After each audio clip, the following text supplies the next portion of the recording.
For years, the KGRA digital broadcast station has been your contact for live UFO paranormal talk radio worldwide, bringing you the top names in research and investigations 7 nights a week. Our listeners connect to the KGRA on various platforms like TalkStream Live, TuneIn, Spreaker, iTunes, iHeartRadio, and many more. Now, you can stream your favorite paranormal talk radio shows with our new fully integrated custom KGRA mobile apps for Android and iPhones. Listen to your favorite paranormal talk shows from any mobile device 24/7, free with smartphone or tablet. Utilize custom features to access news, show pages, archives, contests, events, and live interactive chat rooms. Set show notification alerts and never miss your favorite live programs. All free and available to download in Google Play or the iTunes App Store. Mainstream media's most wanted. KGRAradio.com.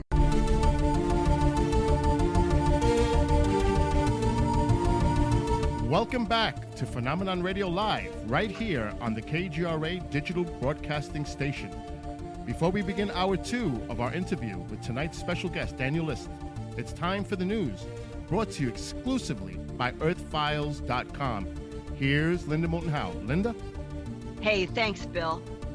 The Hubble Space Telescope has discovered yet another astonishing revelation about our universe. There are 10 times more galaxies than were previously thought to exist. And that means there are trillions of galaxies beyond our Milky Way. A team of international astronomers applied new mathematical models to the Hubble telescope's deep field images that show the most distant galaxies ever seen with a telescope. That's when the data shocked the scientists. Professor of Astrophysics Christopher Consolis at the University of Nottingham in the UK says, quote, "It boggles the mind that over 90% of the galaxies in our universe have yet to be studied," close quote. That's 90%. Never seen or studied, but they seem to be there. Professor Consolis is talking about the new mathematical models he and his colleagues used to calculate where other galaxies probably are in this cosmos that have not yet been imaged by Hubble. For the numbers to add up, the universe needs at least 10 times more galaxies than those already known to exist. Another shock in their investigation was when the scientists concentrated on looking at the beginning of the universe, 13.7 billion light years away. Looking this far back allowed them to see snapshots of the universe's evolution from less than 100 million years after the Big Bang. That's when they discovered that the ancient universe had more galaxies then than it does today. Professor Consolis says that revelation was, quote, "so surprising as we know over the 13.7 billion years of cosmic evolution since the Big Bang, galaxies have been growing through star formation and mergers with other galaxies. That means there should be less galaxies, but finding more galaxies in the past than now implies there has been significant evolution that has occurred since the Big Bang, and that has reduced galaxy numbers through extensive merging of galaxies. We also show how these results solve a question of why is the night sky dark? That's a puzzle known as Olbers' paradox, close quote from the scientists. This Hubble study suggests that the human eye through L-cone cells are sensitive out to wavelength of 700 nanometers. But when galaxies are redshifted at greater distances from Earth to wavelengths longer than 700 nanometers, the human eye cannot detect those galaxies. Then, if wavelengths are closer and bluer in the UV continuum, that light is absorbed by gas and dust and is not seen. So the bottom line, this universe has far more matter than anyone thought until now, but human eyes and telescopes can only see so many wavelengths. So, what we're learning is that even black darkness to our eyes can be filled with faraway galaxies. It can also be speculated that from all of those faraway galaxies back in time, myriads of life forms could have evolved that are hidden from us, just like the trillions of galaxies that mathematics says are there, but human eyes and telescopes cannot see. This is Linda Moulton Howe. Please stay tuned to Earth Files news updates on KGRA Radio and visit every day my science, environment, and real X-Files news website, earthfiles.com, for more on breaking stories about our universe, this solar system, and the planet we live on. And that's the news, brought to you exclusively by earthfiles.com. And now back to the interview. Here's Linda. Hey, thanks, Bill.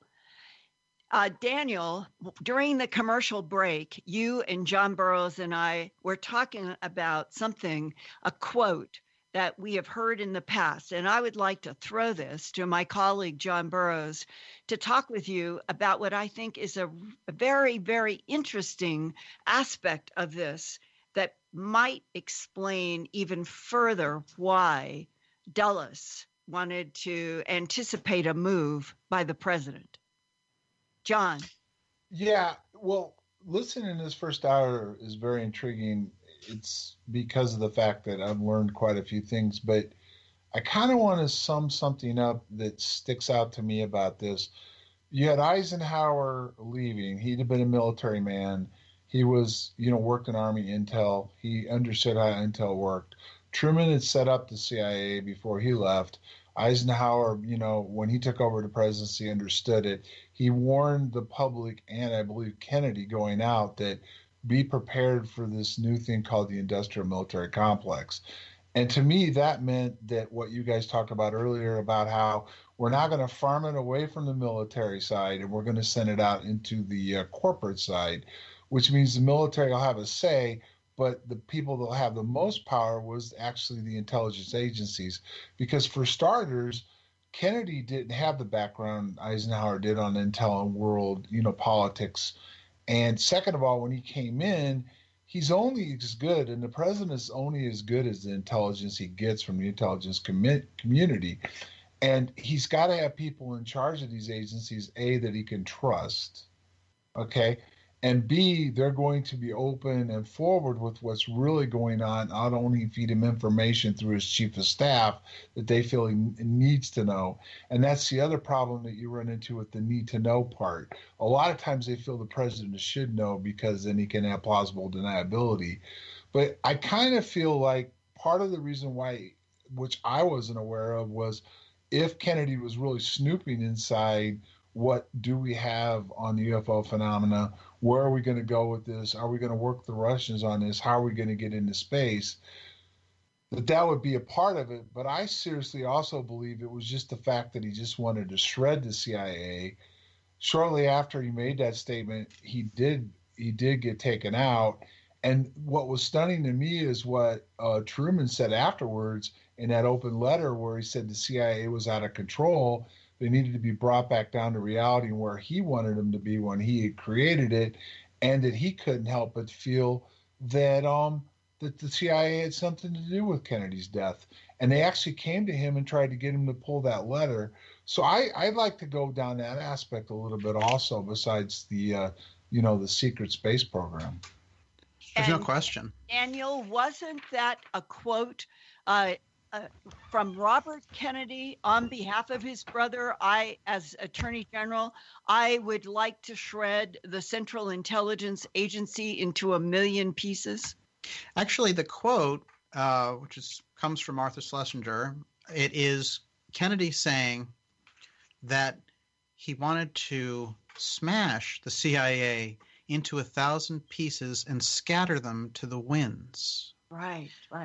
Now, this is very interesting because it's funny hearing this with John, what he's saying. You're exactly right on point. And of course, you understand secrecy around the UFO parts better than a lot of ordinary people would, because having been involved with these UFO events yourself and the layers of secrecy on top of it. So what do we get into when a president who knows a lot about the UFO factor, who knows a lot going in about this? One of the fantastic things that Jim Marrs left us before he passed away was that interplanetary report saying that as early as 1947, that this group called the Interplanetary Phenomenon Committee had briefed Kennedy on the Roswell crash that far back. So here he is getting this kind of information, being aware of it. Who is he close friends with when he's first in Congress? Well, he's very close friends with the first Defense Secretary of the United States, James Forrestal. They're both Catholics. What does Forrestal do? Well, he brings Kennedy over to view the reconstruction in Berlin after the war. There's a very tight relationship. A couple of years later, of course, as we understand, Forrestal, very close to the UFO file, goes out of a window at Bethesda. So Kennedy, very locked in around this subject. Now, you mentioned Corso, Linda, in the first hour. This is fascinating because I was watching a video, and of course, Corso said a number of things, and I really feel that he was in a position to know these types of things. And I've always felt that in the UFO community in general, that his information was underestimated. And in fact, he had some of the best credentials of anyone who's ever come forward. Yeah. And you know, and I know that you agree with that. And I've learned a lot about Corso through your work. Now, excuse me, Corso said that he briefed RFK and JFK on the UFO matter. So there's, right. Yeah, he's on the record. So, right, I mean, there's no more question about that. So that, you know, worrying about whether JFK knew about UFOs, it's over. We've got the history. He did know. The next question goes to what John was saying. Well, this power struggle between Dulles and Kennedy is very important, but it's Kennedy versus the CIA. Interestingly enough, when Dulles oversteps during the Bay of Pigs and tries to force Kennedy into a war, afterwards, Kennedy has a secret meeting with him, and he says, if this were England, I'd have to go, and you could stay. But this is America. You have to go. So they set it up. He was going to be quietly retired in November of 1961 and turn all of his duties over to McCone. But he also had to take his deputy with him. I thought that was pretty significant. They both had to go. So the struggle... Cabell, who was the brother of the mayor of Dallas, in that web of all of those connections, where if they're going to assassinate the president of the United States, where best to do it. But Dallas, in that state of Texas, tied to NASA, with all of these connections around the depository and the mayor and the associate director of the CIA, there was this matrix that would make Dallas a perfect place to pull this off. Absolutely. And it's Texas. Where is LBJ from? He's from Texas. You know, who's controlling the Texas School Book Depository? And LBJ crony, D.H. Byrd, who's very tight with that deep, deep military structure. So we've got a lot of reasons to do it in Dallas. There's no question about it. And Cabell's presence, I think, is very fascinating. But again, going back to Dulles and Kennedy, and I think you make the great point about Dulles himself. One of the important things that came out about Dulles was somebody who worked very closely with him. Had dinner with him, and Dulles had a few drinks. And as they were discussing things, you know, from the past that he had gone over, he said to this assistant who was very close to him, that damn Kennedy, he thought he was a god. Right. Now, what it is, Kennedy was not beholden to that structure. Yeah. He had got in on his own. They came in, the kind of money the Kennedys had when they came in made them independent. And we don't understand this now. People call Kennedy a millionaire. We understand he was rich, but he was Bill Gates rich, if you do it in nowadays money. So it's very important to remember that. He did not need that structure to support him. I mean, so many of them did because he had great ideas and he was one of the best politicians that we saw, probably the best of the 20th century. But he didn't need that structure. And so here are these people looking at him and saying, oh my God, he's changing our policies. We've been running the show. We've been running the secret finance. We've been running the UFO file since World War II. And here Kennedy comes along and he's going to undo everything that we've done. That is the real struggle that we're looking at. And there's lots of examples of it. People can say, well, he was mad at the Bay of Pigs. The CIA was mad because he was shutting down their camps for another invasion of Cuba. That's not, those are the incidental details, actually. It's important, but the general clash, the reason they're going to step up, in my opinion, has to do with something that is going to come completely out of their hands, which is, one, if he destroys them, absolutely. But also, if he takes away the UFO file, if he somehow gets it back, all of their plans are undone. Because that's the exotic technology that's driving the secrecy.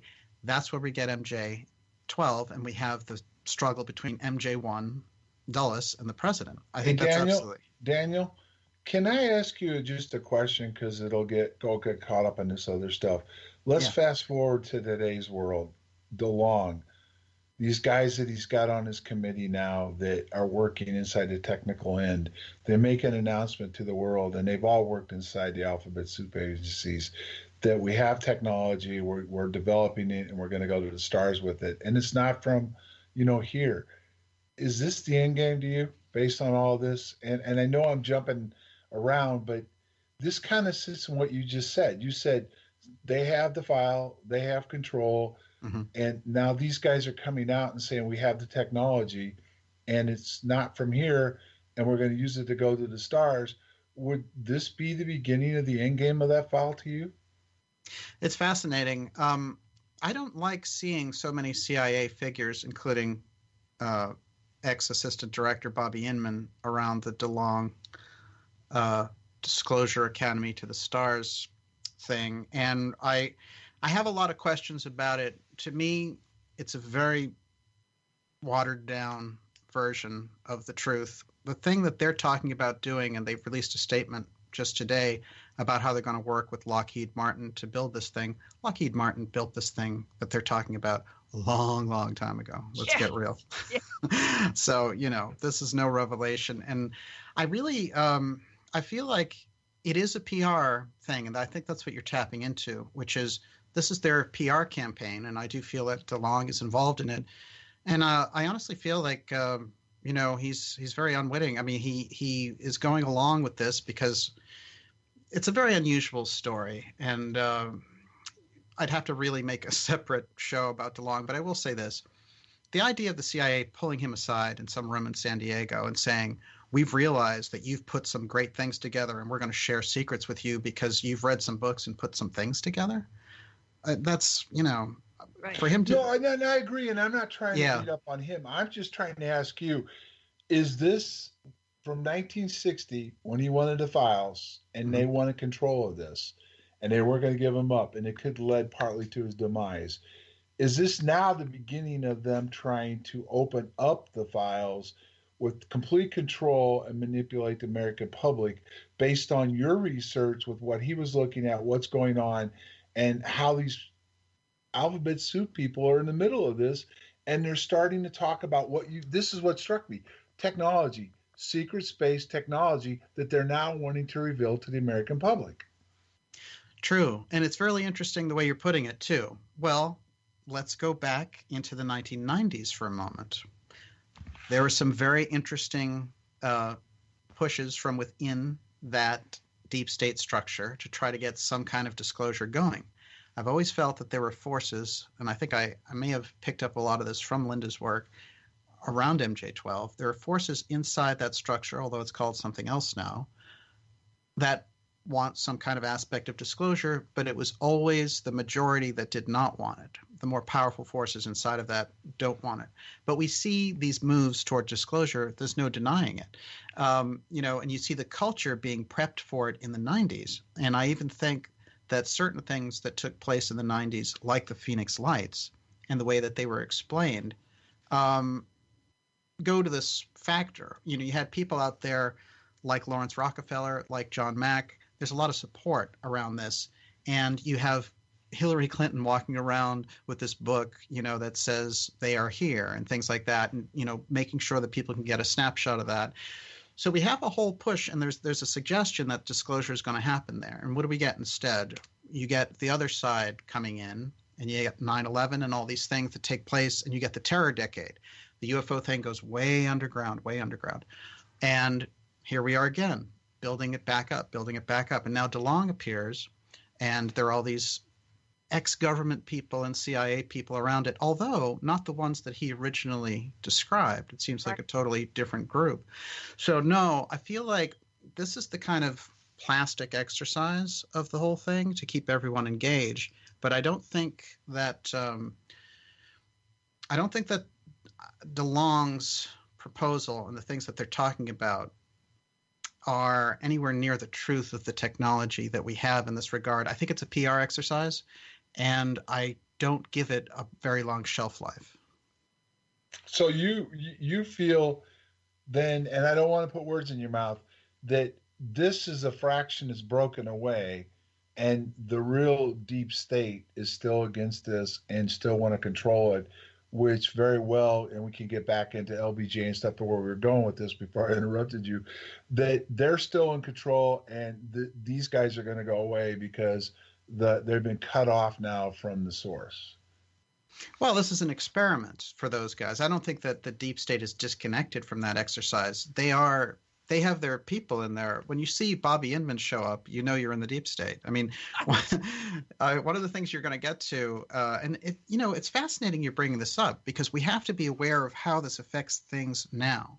Yeah. When we're discussing the historical aspect. The really major battle around the UFO file took place when Kennedy was in office. There's no question about it. There was another major battle around the UFO file when Reagan was in office. And recently, Gorbachev was at the New York Press Club. He's sitting there with Charlie Rose. He's sitting there with George Shultz. In the audience is Henry Kissinger. There's a number of people there. And they're talking about how they reduce nuclear weapons and so on. In the middle of it, Gorbachev goes off script, and he says, what happened when I was alone with Reagan at Reykjavik? And everyone looks around, and he says, Reagan came up to me very intensely, looked in my eyes, and said, if we are attacked by an alien force, will you help us? And Gorbachev is really shocked by it. He looks at him, realizes he's serious, and he says, yes. And Reagan looks back at him and says, we'll help you too. Now, when you see that this thing about the UFO file is circulating again with these weird statements by Reagan at the UN saying, I sometimes wonder if the world wouldn't come together if there was an alien threat from outside this world. It's very significant because he's bringing up the idea. And recently it came out, the Smithsonian put this out, that Reagan had this discussion because nobody can spin the fact that Gorbachev went off script. And I'm telling you, everyone in that room had their mouths were dropping in the press club. And Charlie Rose, this is before the sex scandal, but Charlie Rose, he just laughed in the middle of it. And he said, well, Reagan must have been pulling your leg, I guess, and it was very uncomfortable, let me tell you. But that videotape can't be denied. It's out there. It's Gorbachev saying Reagan. Now, why would Reagan, in those moments being alone with Gorbachev, talk to him about aliens or an alien invasion? And Daniel, I have posted at Earth Files today and did last night on my Earth Files YouTube channel that very interesting memo by Teller to Reagan. And it is as if he had been asked to submit. And what is the whole theme? It's a 6 long detailed pages, is that Teller is talking with Reagan about the menace, MENACE, from outer space. And even though some of the sentences seem to be trying not to say extraterrestrial or some of those kind of key nitroglycerin words, and it's sort of like when they talk about the alien presence, that is the acceptable catch-all for everything extraterrestrial in technology and bodies.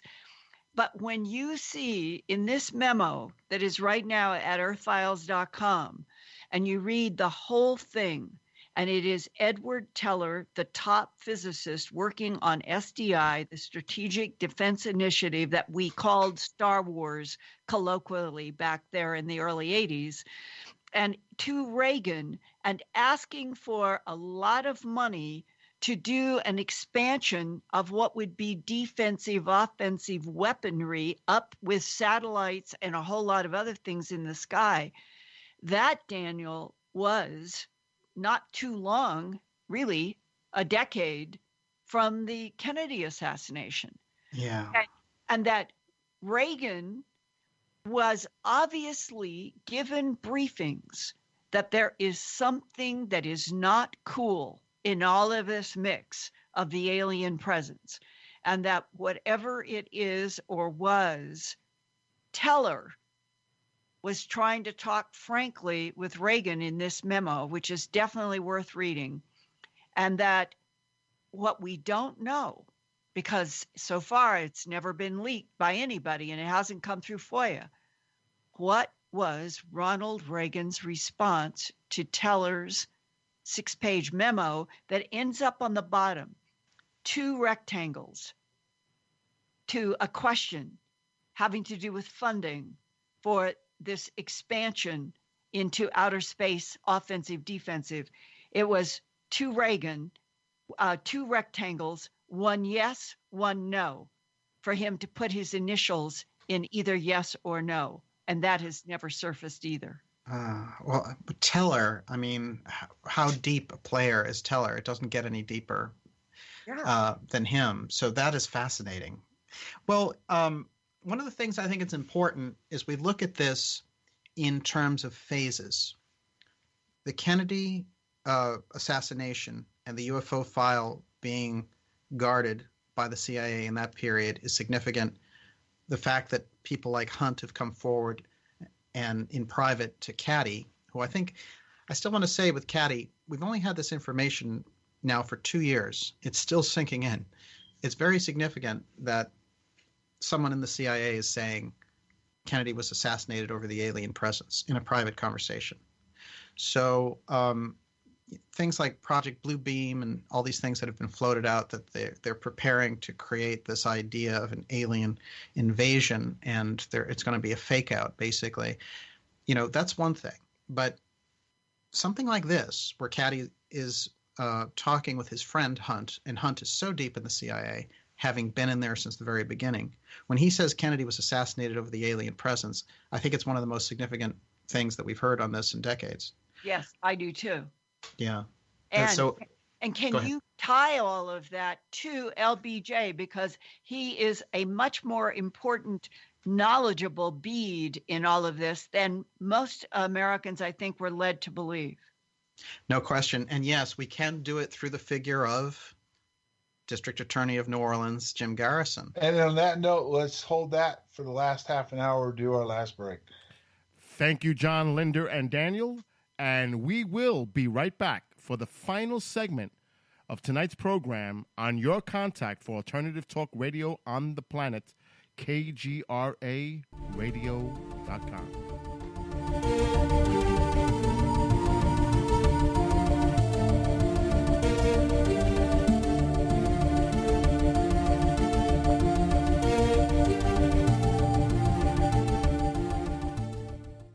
Hi, this is Matt Ray for MyPillow. Look, I'd forgotten what a good night's sleep was like. Then I got a hold of MyPillow. I used to wake up with neck and shoulder pain.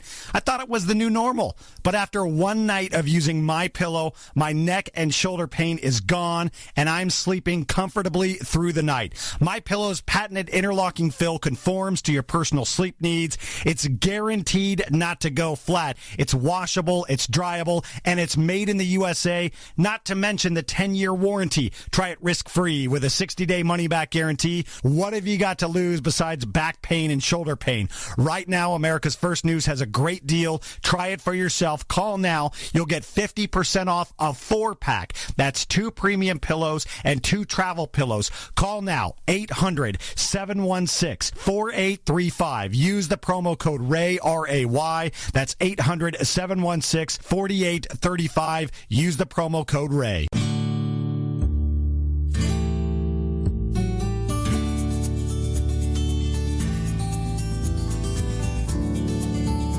for the thousands of wounded warriors returning from battle,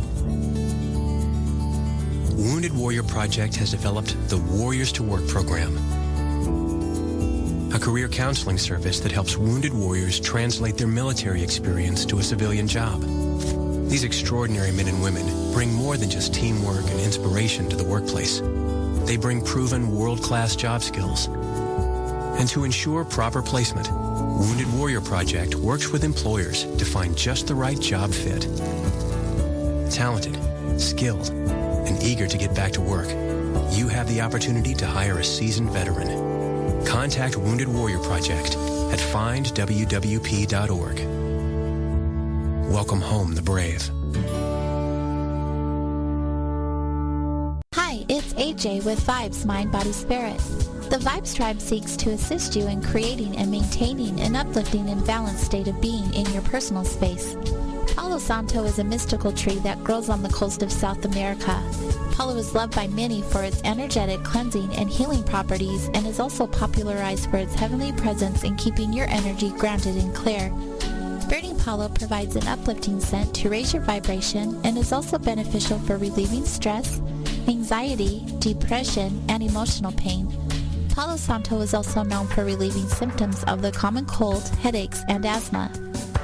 We offer Palo Santo in resin, powder, or by the stick.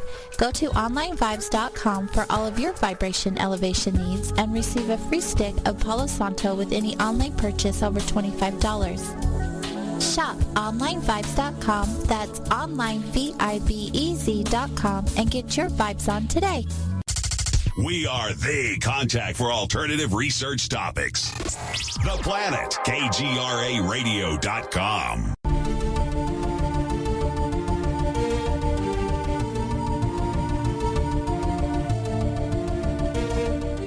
Welcome back to the final segment of tonight's interview with special guest Daniel List. Here's Linda Moulton Howe. Linda? Hi, Bill. Thanks. Daniel, before the break, we were bringing our focus down to this big bead in all of this, which is Lyndon Baines Johnson, known as LBJ, vice president with Kennedy, a very irritating, unsettled, awkward combination of president and vice president right from the beginning. But what have you learned about what LBJ may have been doing and what he might have known before the assassination? Well, LBJ is a fascinating character, and I think a lot of the facade of LBJ has kind of gone through these transformations over the years, but we're starting to see much deeper into his profile. Now, I started the show off saying that he was known as Senator NASA, so he was very close to the space program, understood the significance of it to the military-industrial complex. Now, here's the thing about Johnson we have to remember. It was not going to be on the ticket, and that's very important. There was someone named Symington who was going to be Kennedy's VP. Now, Johnson is the Senate Majority Leader. That's a lot of power. Just ask Harry Reid. You get things through. People depend on you. You basically control the appropriations. You control what bills get brought up. Essentially, you are ruling the Senate. So for him to take this position as the VP puzzled everyone. And it came about because he pressured Kennedy. And according to Kennedy's secretary, Evelyn Lincoln, part of the pressure was blackmail brought to bear by J. Edgar Hoover. J. Edgar Hoover kept control files on different senators and congresspeople. And the way that it would work is after some dalliance or, kind of like Sexual stuff again. Absolutely. He'd be, with a call girl or whatever. He would send somebody, Hoover, would send one of his agents over to a senator or a congressman's house and say, just wanted to let you know that we've heard about this and, don't worry, we're going to keep it under wraps, as a way to make sure that whenever they needed a favor, that senator would go along with whatever they said. And they called them control files, and J. Edgar Hoover was famous for it. Now, when Kennedy got in the White House, he had a number of clashes with Hoover over this because Kennedy engaged in some extramarital affairs, of course, and Hoover had the details on it and wanted Kennedy to know that and tried to blackmail him with it. And Kennedy expressed absolute horror that this little horrible man with all this power was trying to blackmail the president of the United States because he knew the details on these sexual dalliances. So if we go back, we have to understand something about LBJ. It's very close to Hoover. They're tight. They're neighbors. I think that's also significant in Washington. And so with Hoover's help, he gets LBJ on the ticket. Now, the Kennedys, faced with that situation, one of the things that LBJ had pulled during the campaign of 1960 was to break into the doctor's office of Kennedy to find evidence for Addison's disease, which they didn't find, by the way. But they wanted to bring this out. This is how dirty the Johnson campaign was playing, and Johnson was always known as a very dirty player. But people inside there, the Johnson campaign, when they were saying, well, why do you even want to be on this ticket? You're in a much more powerful position. And there are anecdotes from 3 different people saying that Johnson said Kennedy will not live through his first term. And they were assuming it was over this thing about Addison's disease that Johnson had brought up. But it is very unusual. So Johnson fully understood he was going to be ensconced in the presidency at some point. Mm-hmm. The way he was talking about it makes it sound like some kind of foreknowledge about this, which is very unusual. But if we get further just a little bit with LBJ, at the time of the assassination, and this is not widely known, there was an investigation into LBJ because his close associate had been put in prison, and that was Billy Celestes, who came up with $21 million in bribes for cotton allotments from the government that didn't exist. And this is the way that Texas worked. But LBJ was so close with him as a silent partner in his business that it was getting very close to nipping the heels of LBJ. Then the Bobby Baker scandal hits. Bobby Baker is the secretary to the Senate, very close to LBJ. Baker's running a call girl ring, blackmailing senators to go along with certain types of policy proposals, the same way J. Edgar Hoover did. So when we look at that, this Bobby Baker scandal is bubbling and bubbling, and it's threatening LBJ's position. The Kennedys internally, RFK is saying he's not going to be on the ticket. Evelyn Lincoln, Kennedy's secretary, says, JFK comes to her and says, LBJ won't be on the ticket for 64. We're going to go with Governor Terry Sanford of North Carolina. This is very significant. LBJ, when they take the turn onto the Texas School Book Depository, when they're getting into Dealey Plaza, his career is being decided by a committee in Washington who is hearing testimony about him working with Bobby Baker and receiving bribes. Eventually, Baker went to prison. And Celestes was already in prison. So this was getting very close. So LBJ has a lot to lose. The morning of the assassination, former Vice President Nixon, who became President Nixon, gives a press conference, and he says, LBJ won't be on that ticket in 64. That's the morning. Yeah, Daniel, Nixon is in Dallas for that morning when he gives that press conference, right? He is. And he happened to be there doing an event for Pepsi. So he was in this role now of just kind of showing up for celebrity events. And his law firm handled Pepsi. So he just happened to be there. It is odd, though, certainly. Interestingly enough, of course, Bush was there also.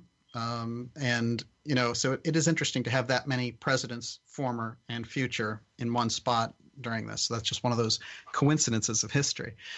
But what is it about LBJ and this corruption? All those scandals go away the minute he becomes president because of the shock of the assassination. All the investigation, he basically develops a cloak for the rest of the time that he's in the White House. But during the Garrison investigation, he starts to see links that are going in unusual directions. He starts with Oswald.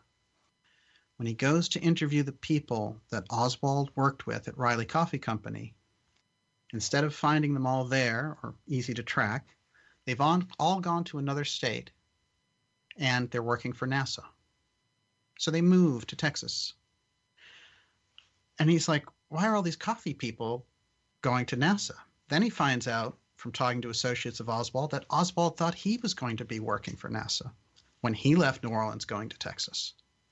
So the Riley Coffee Company was kind of a nesting place for Lee Oswald. But Garrison's looking at this and saying this does not add up. Now, during the course of his investigation, I'm going to fast forward through some of it because we have so much time. But what I think is significant is at the height of his trial, as he's gathering information to prosecute Clay Shaw, who is a CIA asset for the murder of John F. Kennedy, and of course, David Ferrie, who he was also going to prosecute, turned up dead. He writes a letter. And what he does is he asks this Warren Hinkle, who's the editor of Ramparts magazine, which is kind of a popular magazine, popular culture, politics, and things like that in the 60s. And actually some very significant writers came through there. Well, Hinkle wrote a book called If You Have a Lemon, Make Lemonade, and it was about Garrison. And there's this important section in there. I'm going to read it to you. So he says his last communication with Garrison was on November 5th, 1968. Okay, just before the Clay Shaw trial. And Garrison began talking. Now I'm speaking in his voice. Garrison began talking when I picked up the mailroom extension. Quote, and this is Garrison now. This is risky, but I have little choice. It is imperative that I get this information to you now. Important new evidence has surfaced. Those Texas oil men do not appear to be involved in President Kennedy's murder in the way we first thought. It was the military-industrial complex that put up the money for the assassination. But as far as we can tell, the conspiracy was limited to the aerospace wing. Now, this is very significant considering what we're talking about around the UFO file. And he goes on. I've got the names of 3 companies and their employees who were involved in setting up the president's murder. Do you have a pencil? So our friend here, Warren Hinkle, the editor, says, I wrote down the name of the 3 defense contractors Garrison identified. And he says the names of the companies. And the names of those executives in their employ whom the district attorney said had been instrumental in the murder of Kennedy. I also logged a good deal of information about a mysterious minister who was supposed to have crossed the border into Mexico with Lee Oswald before the assassination.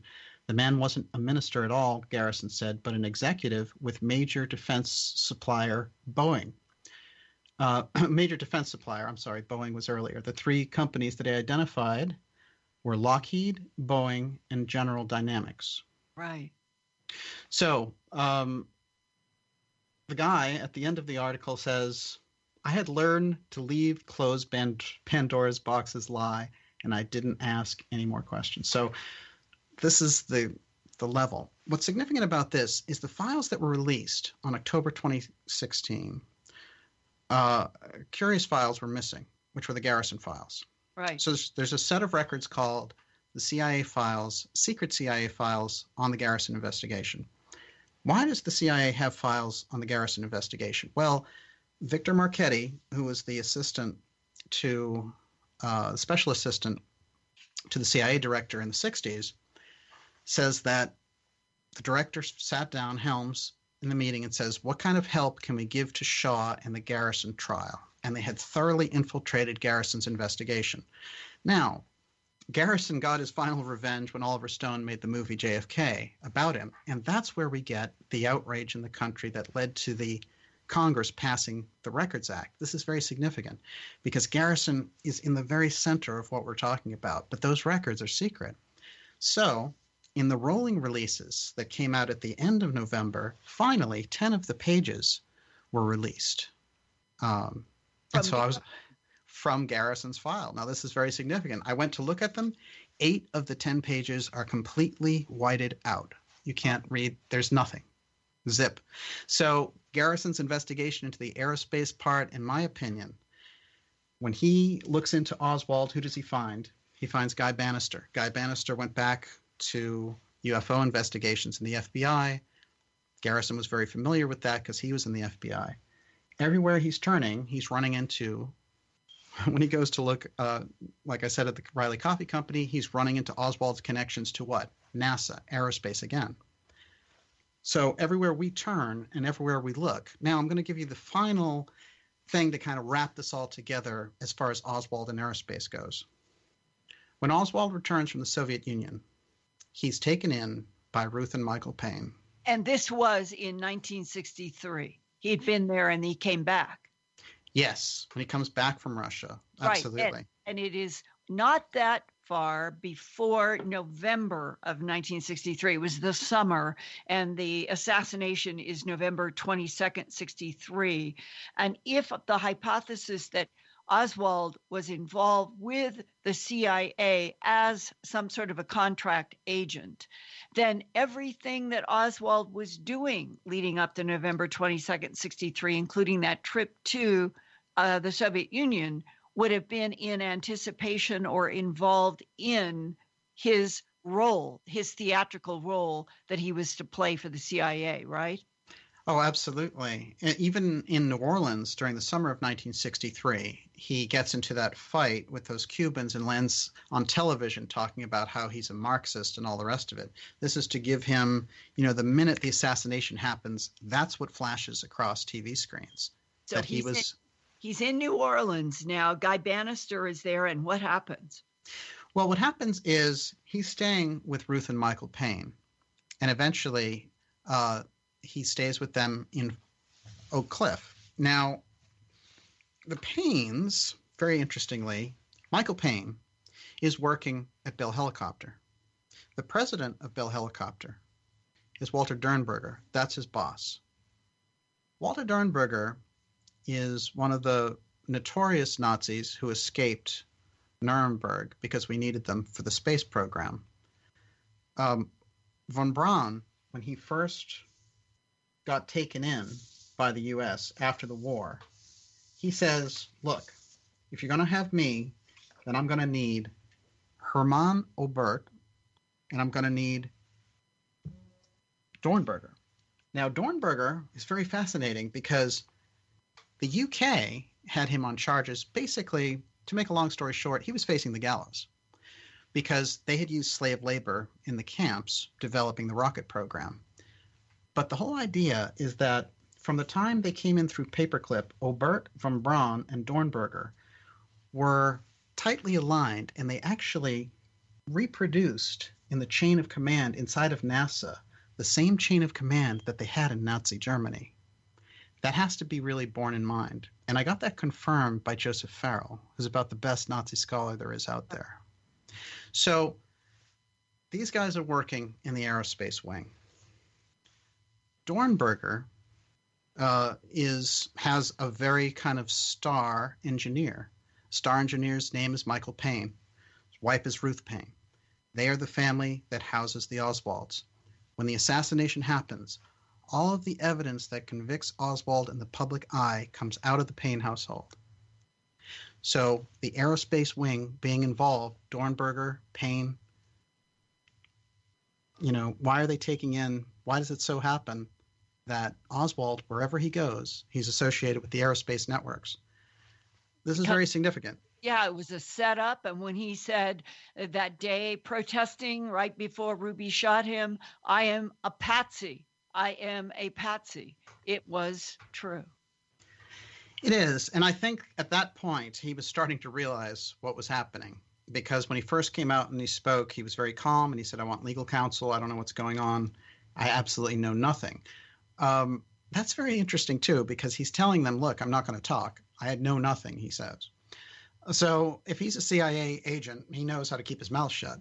But to round this whole thought out, Garrison, who was the only person to bring a trial in the assassination of President John F. Kennedy, his conclusion was that the assassination was limited to the aerospace wing of the military-industrial complex. When we look at people like Oswald accused of the assassination, we're looking at somebody who Dornberger's star pupil was housing. That's deep. That's about as deep as the deep state gets. Right. Right. Manipulation of the puppets from high up in the CIA, and that LBJ was close to Hoover. He had power as the majority leader. He hated the Kennedys, John F. Kennedy especially, and that it appears that whatever that cryptic sentence was about John F. Kennedy won't last this for a second take on the presidency. The implication through all of this network that you have so skillfully put together and you describe, it's like seeing a tapestry begin to come before our eyes and knowing that Lyndon Baines Johnson was putting up with being vice president while he seemed to have other knowledge that he would be president. There's no question. And of course, there's fantastic research around LBJ's role in the assassination. The thing that I can mention here is that Hunt, who shows up again in this conversation, E. Howard Hunt, the CIA super spy, first he showed up telling Caddy in 1975 that Kennedy was assassinated over the alien presence. Well, before he died in 2007, he has a deathbed confession with his son, St. John Hunt. And he says LBJ was behind the assassination and that he worked with key elements in the CIA to do it, including people he identifies as Cord Meyer and David Morales. When we look at that, it's pretty significant because on the face of it, Hunt, here he is surfacing on the JFK question, and he points the finger at LBJ, who he said had an almost maniacal desire for power. I do feel that in constructing this, the deep state, when they're taking out President Kennedy over the UFO file, they need someone to step in who will protect the UFO file. Mm-hmm. The person that they have is Senator NASA, LBJ. Right. Makes a lot of sense. And I'll tell you, I've learned so much about UFO secrecy from your work, and really that's how I can put this together, because the UFO secrecy aspect does trump a number of things when it comes to those structures. And they perceive Kennedy as a national security threat. They can get a number of people in that deep state structure to go along. And that Dulles would have actually had the position that his power trumped the president of the United States, because at all costs he was to keep the public and the media away from the truth that we're not alone in this universe, an alien presence on this planet, our corporations trying to back engineer extraterrestrial technology. But can you now go full circle back to the Dulles role here in terms of your point of view of how did Dulles possibly interface with LBJ and some of these other characters? Well, I think you've got, there's a fantastic biography called The Devil's Chessboard about Dulles and his role. We have to remember something about Dulles. He was not a military man at all. He was the brother of John Foster Dulles, who became the Secretary of State, but he was a Wall Street lawyer, and he was an incredible mind. And when Truman is setting up the CIA, there's a lot of pressure to have Dulles very deep in there. And Truman kind of keeps him at arm's length. And he becomes the director of the CIA, Dulles, in 1953. He is there as the director when we overthrow Guatemala, when the whole Mossadegh situation happens in Iran. He is adept and skillful at overthrowing governments. There came a point, obviously, in the deep state planning where somebody decided the Kennedy administration is moving these different directions. The only way to stop it is to take out the president. He's the one who has the experience in overthrowing governments and creating coups d'etats. And he's the one who, when they sit down and get together for the Warren Commission, says, we really have to convince the public of this, or else they will think we're a banana republic. Well, when we think about it with Dulles, he understood banana republics very well with his work with the CIA controlling Central America. So he understands how it's going to look. And Daniel, the very fact that somebody made sure that Alan Welsh Dulles was the one who would supervise all of the evidence in the Warren Commission on the Kennedy assassination was putting the fox in the henhouse. Absolutely. And LBJ put him there to do that. There's no question. That's the symbiosis that, this is a fired, basically disgraced ex-CIA director. Why is he on this prestigious committee? It's very, very telling. There's no question about it. I feel like when we get around the UFO file and we're dealing with the CIA and the Kennedy assassination, if we can understand what Garrison was leaning into and was not able to finish because of interference from the deep state on the UFO question, around the aerospace role in the Kennedy assassination, we'll get a lot. We'll get a lot from learning that. And that's why those files are whited out. What do you think in this last minute might be underneath the whiteout? Well, I can tell you that he certainly focused a lot of attention on Fred Chrisman, who was an unusual character himself, who had worked for Boeing. And was in the Kenneth Arnold UFO case. It was that same Chrisman who was there at Maury Island when that strange stuff came out of a UFO. Linda, you have it exactly right. And this is the crucial thing. That's the Maury Island case, which predates the Roswell incident and is really where this UFO secrecy thing is in full swing. I think that there's something about his inquiries into this idea of looking at the aerospace wing, of looking at Boeing, of looking at Chrisman. There was something in his research there. And what I think it could be is the link between the aerospace wing and the exotic technology, that being the secret, that Kennedy crossed the Rubicon by wanting to reveal that secret and give it to the Soviet Union as a sharing technology venture for a joint mission to the moon. That piece, I think, is the crucial missing piece, and it's in Garrison's investigation. And it's in Philip Corso's The Day After Roswell. We have been back engineering extraterrestrial technology now for maybe 70 years, and that it's way past time to tell the truth on all these levels. Daniel List, I can't thank you enough for being on tonight's program, and I hope that we can come back in another few months as we get into 2018 and take another facet of this and more. Thank you so much for being on Phenomenon Radio. And thank you, Linda, John, and Daniel, for another great program. For Linda Moulton Howe, John Burroughs, and Daniel List, thanks for listening. Now stay tuned for 3 hours of Jimmy Church and Fade to Black, live right here on the station that brings you the very best in paranormal talk radio on the internet, kgraradio.com. Good night, everyone.